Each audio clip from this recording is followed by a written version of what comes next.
This video is a step-by-step tutorial to walk you through NOAA Storm Events Database to download a CSV file for hazard data. To see how to search for specific hazard data, check the tutorials linked on our Hazard Mitigation Planning Resources website or YouTube channel. To start, after accessing the link, you'll need to identify the timeframe to search for the hazard event. For this tutorial, I'll be starting at January 1st, 1950 to the present. Then you'll select your county and event types. I'll be selecting Bennington County and flood as my event. The use of advanced search and filter options is not needed. Once you hit submit and the page is loaded, on the left side of the web page above the table, you will click CSV download.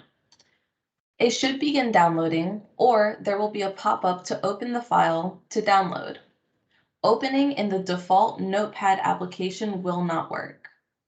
You'll save the file and the CSV should open up. If it does not open up right away, try to have Excel open before you download it. Once loaded, you will see all events included in the search, and depending on your browser, there may be a slight change to the download process. This tutorial is being conducted on Google Chrome. So here is the CSV file. And then to understand the column headers, you'll head back to the NOAA Storm Events website and click right next to CSV download, the documentation. This document will open as a new tab in your browser, and you will have an option to download it for future reference.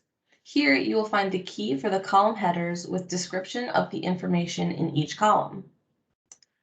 And this concludes our tutorial on how to download a CSV file. And this is part of a series produced by Vermont Emergency Management's Hazard Mitigation Program.